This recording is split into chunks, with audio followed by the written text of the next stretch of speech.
नमस्कार। पूर्णचंद कांडपाल जन जागृति का एपिसोड नंबर 850। मेरा रंग दे बसंती चोला, मेरा रंग दे बसंती चोला, मेरा रंग दे बसंती चोला, मेरा रंग दे बसंती चोला।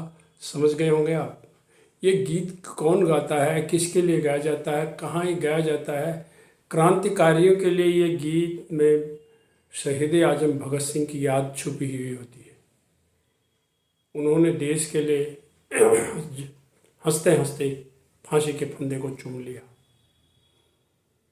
ये आज़ादी से पहले की बात है, चर्चा नहीं होती आजकल। हम जब करते हैं तो बच्चों से पूछते हैं, यही होता है पता तो चले समाज में, तो मालूम ही नहीं है कितने वर्ष की उनकी उम्र थी, क्या था।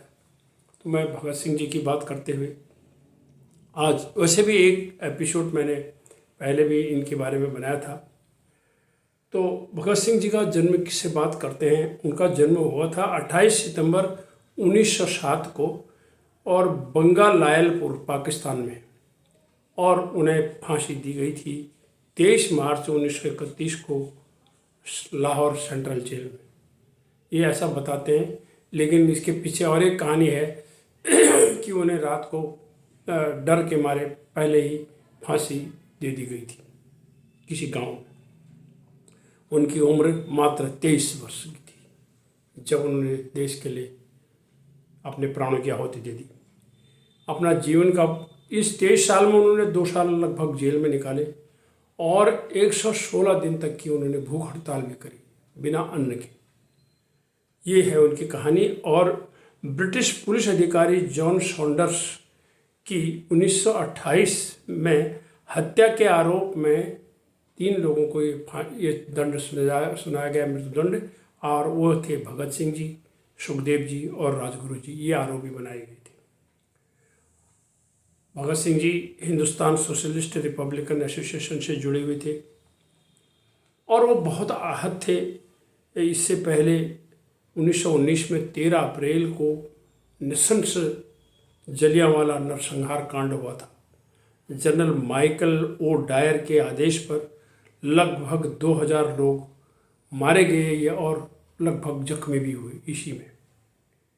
ये दुख उनसे, निर्दोष लोगों की इस तरह की हत्या भगत सिंह को हमेशा सालती रहती थी उनके मन में। कई कारण थे उसके बाद 1928 में साइमन कमीशन आया। साइमन कमीशन का भी उन्होंने विरोध किया कि ऐसी दमनकारी नीतियों के प्रति उनको बहुत दुख था कि 7 समंदर पार के लोग आकर के और इस तरह से हमारे साथ करते हैं।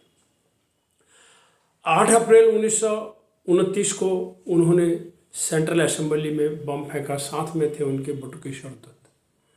यहाँ पर भी उन्होंने हिंसा को नहीं चुना। उन्होंने, अगर वो चाहते थे तो बम ऐसी जगह पर फेंकते कि जहाँ जान का नुकसान होता, लोग मारे जाते। लेकिन उन्होंने सेंट्रल असेंबली में खाली जगह जहाँ थी वहाँ पर बोला कि इनको जगाना है, सोए हुए को जगाना है। ये दमनकारी नीतियों के विरोध में खाली जगह पर उन्होंने बम डाला था। तो दूसरी बात एक और है कि ये समाज के भी बड़े जो विसंगति थी समाज में, उसको भी बदलना चाहते थे। एक एपिसोड मैंने पहले बनाया था कि जेल का एक सफाई कर्मचारी था बोघा, और बोघा के प्रति इनका लगाव इतना था कि ये कहते थे कि ये हमारी सारी गंदगी उठाता है, सब कुछ करता है, और हम इनके हाथ का छुआ हुआ रोटी नहीं खाते। उसने उनसे एक दिन कहा, तू मेरी माँ बन जा और मेरे को एक ग्रास रोटी खिला दे। उसने कहा कि आप कहाँ, आपकी ऊंची जात है, मेरी घटिया जात है, मैं ऐसा नहीं करूँगा। लेकिन उन्होंने कहा नहीं, अगर तू ऐसा नहीं करेगा तो मुझे ये अच्छा नहीं लगेगा। और उन्होंने उसको छुआछूत को दूर करने के लिए बोघा के हाथ की रोटी, बोघा को माँ की तरह उसने दर्जा दिया। ऐसा लिखा हुआ है उनकी डायरी में, जेल की डायरी में, भगत सिंह की जेल की डायरी के जब हम संदेश सुनते हैं। तीसरी बात उनकी एक और आती है बोघा की, कि उनका एक बात है, वो ये कहते थे कि आप आदमी को मार सकते हो पर उसके विचार को नहीं मार सकते।